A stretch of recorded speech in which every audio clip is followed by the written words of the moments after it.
Hola, ¿qué tal? Buen día. El ejercicio que vamos a ver ahora, también de macroeconomía, consumo intertemporal. Eso tiene que ver con una serie de teorías, que está la de Fisher, la de Friedman, que eso lo pueden ver en la teoría y más desarrollado. Acá simplemente yo voy a pasar al ejercicio práctico, que en general siempre va a tener este tipo de datos. Un ingreso de un primer periodo, un ingreso de un segundo periodo y un tipo de interés. Entonces, en general siempre van a preguntar, o lo primero que nosotros tenemos que determinar siempre en este tipo de ejercicio de consumo intertemporal es el ingreso permanente.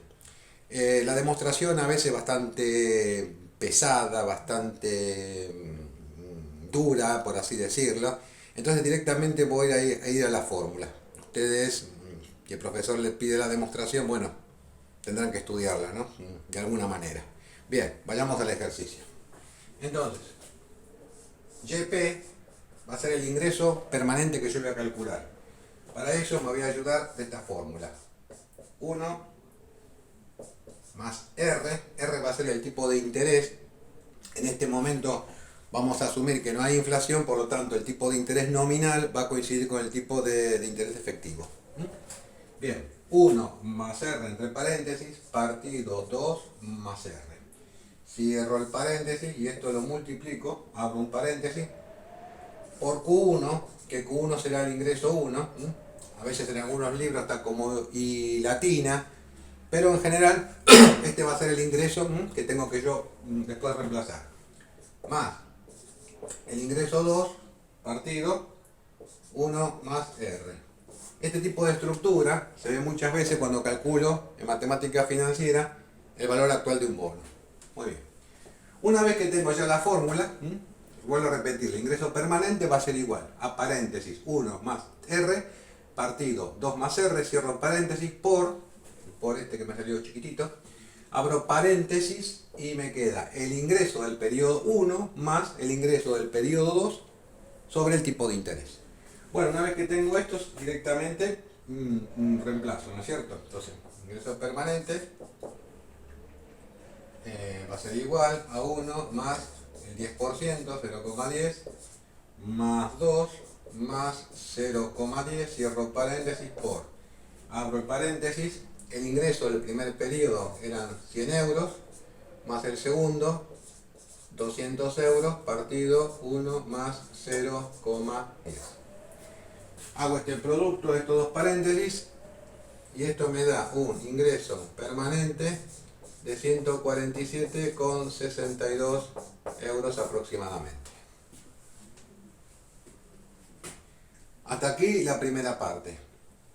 La segunda parte, a veces de estos ejercicios, me van a preguntar por la restricción intertemporal y calcular el consumo y el ahorro de esta familia o de esta persona.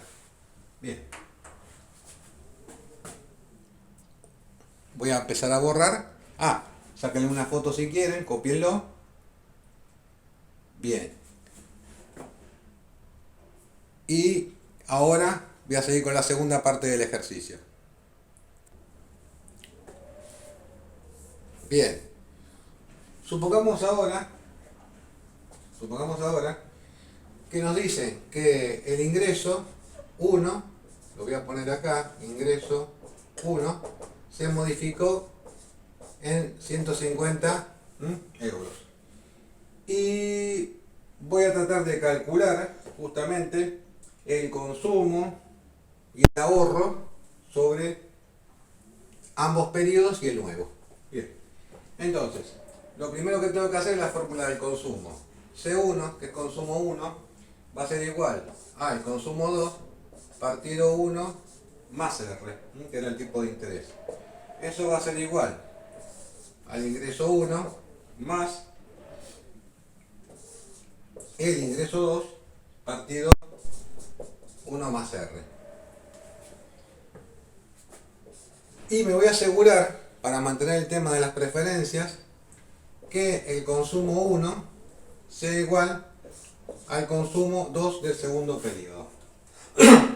Empiezo a reemplazar, tendré el consumo 1 es igual,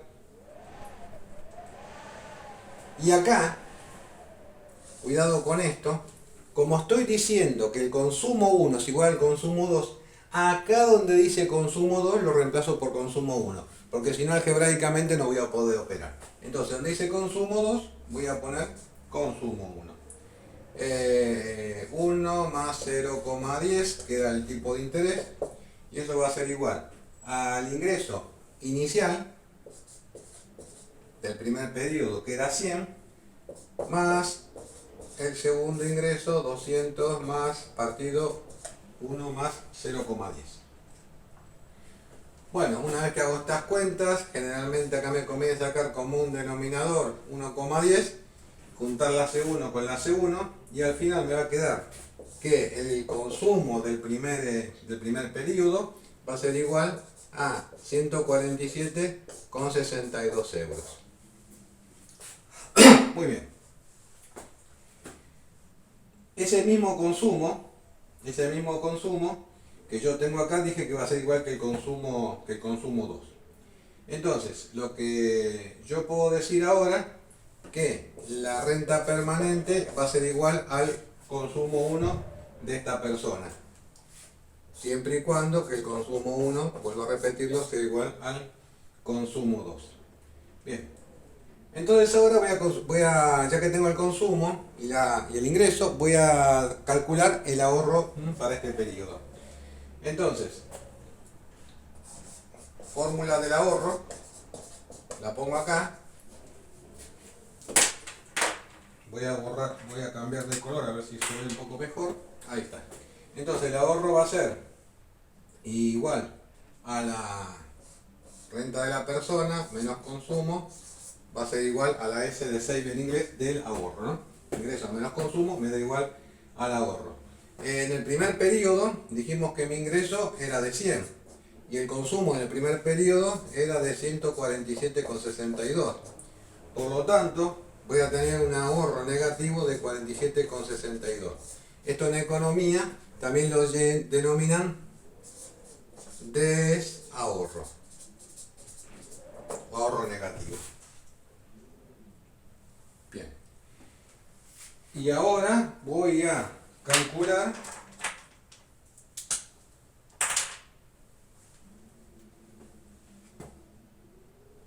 desahorro. Ahora voy a ir al segundo periodo. Borro y seguimos con el ejercicio. Bien, me voy ahora al segundo periodo. Periodo número 2. Entonces, en el periodo número 2, lo que tengo que tener en cuenta va a ser que el ingreso de esta persona o la renta fueron de 200. Entonces pondré la fórmula, renta del periodo 2 es igual a la cantidad de 2 más, abro paréntesis, el tipo de interés que tenía por el ahorro, digamos, o el desahorro de lo que me haya quedado en el periodo anterior. Le voy a poner B de B1, este va a ser el ahorro. Entonces voy a pasar a reemplazar. Dijimos que el ingreso en el segundo periodo de esta persona iba a ser igual a 200, más el tipo de interés va a ser 0,10 por menos el desahorro del primer periodo, 47,62. El ingreso, hago la cuenta, va a ser igual a 195,23. Y ahora calculo el ahorro para el segundo periodo. Entonces, ese que es ahorro va a ser igual al ingreso del periodo 2 menos el consumo. Por lo tanto, la renta de 195,23 menos el consumo 147,61, porque es el mismo consumo del periodo 1 y del periodo 2. Entonces, hacer el mismo consumo directamente lo reemplazo. Y cuando hago esta cuenta, me encuentro que el ahorro del periodo 2 es 47,62. En una palabra, lo que había desahorrado en el primer periodo, lo ahorré en el segundo periodo. Y por el momento Los dejo que saquen una foto, que lo miren y nos volvemos a encontrar en próximos ejercicios. A estudiar macro, mucho ánimo y a probarla en la primera. Chao, nos vemos. Bueno, siguiendo con el ejercicio anterior, dijimos ahora que iba a haber una variación en el ingreso. Por lo tanto, la variación en el ingreso dijimos que era de 150 euros. Bueno, vamos a calcular y teniendo en cuenta que el consumo 1 del primer periodo va a ser igual al consumo 2. Entonces ahora, como lo primero siempre, vamos a calcular el ingreso permanente. Aplicamos la fórmula y empezamos a reemplazar. 1 más el interés, que era 10%, partido 2 más el interés, todo esto multiplicado por el ingreso 1 más el ingreso 2 partido 1 más 0,10. Bueno, haciendo la cuenta, este ingreso permanente va a ser igual a 173,83 euros. Consumo. El consumo para este periodo dijimos que tenía que ser consumo 1 igual al consumo del periodo 2. Entonces ahora aplico la fórmula. Consumo 1 más, en vez de poner consumo 2, le pongo consumo 1 para poder operar. Importante esto. 1 más el interés es igual a Q1 más Q2 partido 1 más R. Bueno, una vez que tenemos la fórmula, reemplazo. Consumo 1 más consumo 1 por 1,10. Y después el nuevo ingreso, que eran los 150 más los 200 del consumo del periodo 2, 1,10. Bueno, haciendo cuentas y despejando el consumo 1, me queda que el consumo 1 es igual a 173,83.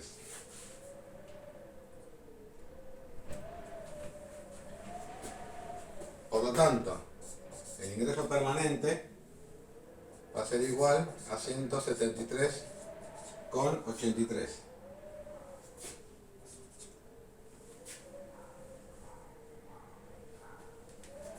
Bien. Una vez que tengo el consumo, voy a calcular el ahorro directamente.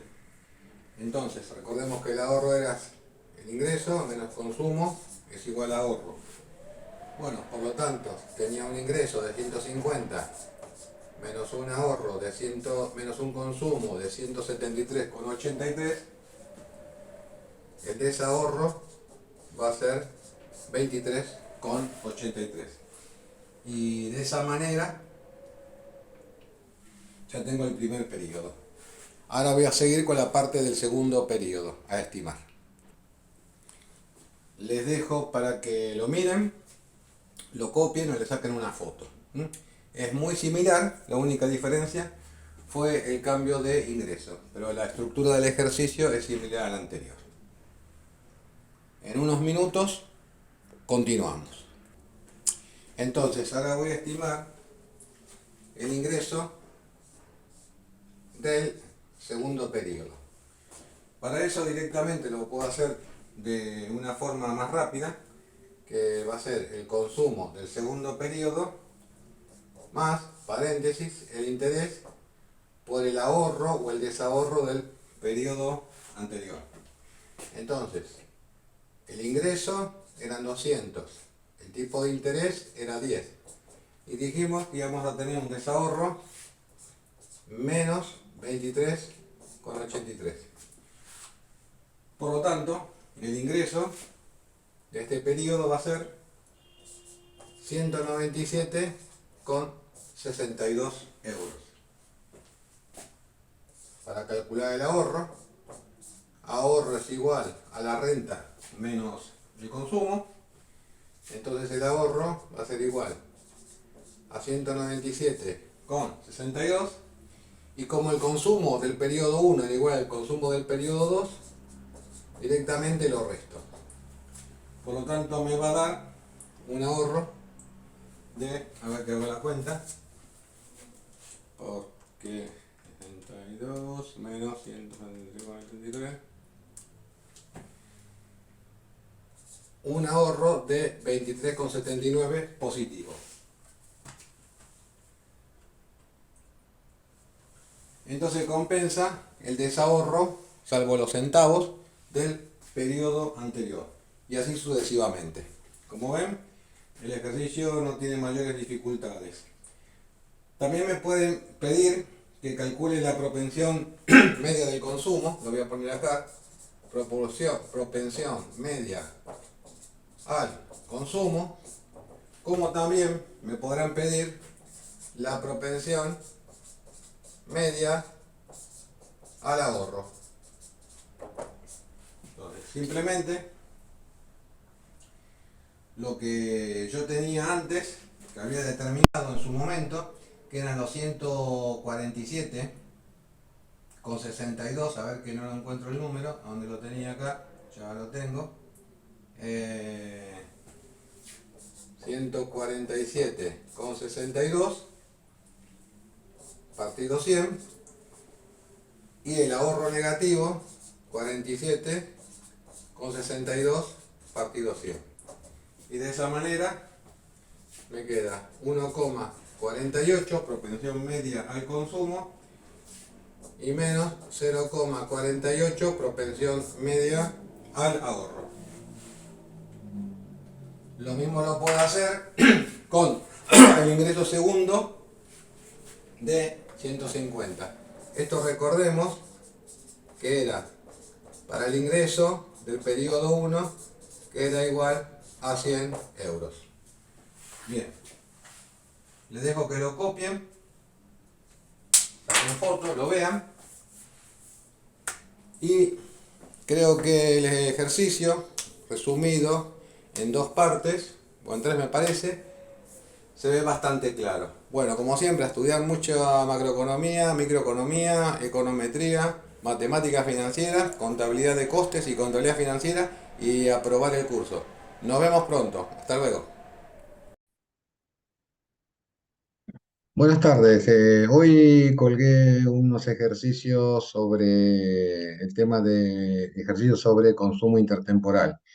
Y como fue la parte práctica, ahora quisiera dar la parte teórica de preguntas que pueden salir generalmente en los exámenes, especialmente preguntas de verdad, proposiciones de verdadero o falso. Entonces vayamos a la primera. La primera dice, John Keynes planteó la función del consumo relacionando el consumo futuro con el ingreso actual. No fue Keynes, así que por lo tanto esa es falsa. La segunda dice, el enfoque intertemporal plantea que el consumo y el ahorro de las familias dependen del ingreso corriente, del ingreso futuro y de la tasa de interés. Eso es cierto. Tercera proposición, el enfoque intertemporal plantea que el consumo y el ahorro de las familias dependen del ingreso corriente y de la tasa de interés. Eso es falso. Cuarta, en la restricción presupuestaria intertemporal, el valor presente del consumo se iguala al valor presente del producto generado por la familia. Correcto, porque justamente en la fórmula vemos esa, digamos, esa igualación. Quinta, el modelo de dos periodos encuentra el equilibrio entre el consumo presente y el consumo futuro mediante las curvas de indiferencia de la familia y la restricción presupuestaria, de las decisiones económicas. Esto también es cierto. Sexta, el modelo de dos periodos presenta los aspectos intertemporales de las decisiones económicas. Eso también es cierto. Séptima proposición, la función de utilidad intertemporal entre el consumo de un periodo y el consumo de otro periodo no se comporta como cualquier función de utilidad de la teoría del consumidor. Eso es falso. Octava proposición, En el modelo del ingreso permanente, el consumo responde al ingreso permanente que se define como un promedio del ingreso presente y el del futuro. Esa es cierta. Noveno, las curvas isocuantas representan la función de utilidad intertemporal entre el consumo presente y el futuro. Eso es falso. En la teoría del ingreso permanente, las familias usan el mercado de capitales para mantener un consumo relativamente estable a pesar de las fluctuaciones del ingreso. Eso es verdadero. 11. Un cambio permanente del ingreso provoca poco cambio en el consumo, cuando se financia mediante el ahorro. Eso es falso. 12. Un cambio temporal del ingreso provoca poco cambio en el consumo cuando se financia mediante el ahorro. Eso es cierto. 13. La medida correcta del consumo es la suma de los gastos en bienes no durables más el flujo de servicios prestados por el stock existente de bienes durables. Correcto, es verdadero. 14. El modelo del ciclo de vida hace énfasis en el comportamiento del ingreso a lo largo de la vida de las familias. Verdadero. 15. El efecto de un alza en las tasas de interés sobre el ahorro de la familia es ambiguo, debido al efecto sustitución y al efecto ingreso. Eso es cierto. 16. El efecto de un alza en las tasas de interés sobre el ahorro de la familia es positivo debido solo al efecto ingreso. Eso es falso. 17. De acuerdo a la teoría del ingreso permanente, la propensión marginal al consumo disminuye a medida que el ingreso aumenta. Eso también es falso. La teoría moderna del consumidor sugiere que el consumo es proporcional al incremento del ingreso. Verdadero. 19. Los incrementos de la propensión marginal a consumir respecto al ingreso a consumir y respecto a la riqueza son aproximadamente iguales. Eso es falso. 20. Si la función consumo tiene pendiente positiva, entonces la propensión marginal a consumir disminuye y el ingreso, perdón, y el ingreso familiar tiende a aumentar. Eso es falso. 21. Los cambios en el ingreso provocan relativamente cambios menores en el consumo. Cierto. 22. La decisión de dejar herencia incrementa el consumo corriente. Es falso. Y 23. Ante un aumento del ingreso, una economía en donde la población se incrementa a tasas en mayor proporción que el ingreso per cápita también se incrementa. Eso también es falso. Bien, les dejo estas proposiciones para que las veas, las estudien y que generalmente, si uno las aprende bien, en vez de tener todas estas respuestas, tiene el doble, porque puede contestarlas de una forma verdadera o también falsa. Nos vemos pronto con más teoría y con más ejercicios de práctica. Nos vemos y, como siempre digo, mucho ánimo y a estudiar y a probar economía. Nos vemos pronto. Hasta luego.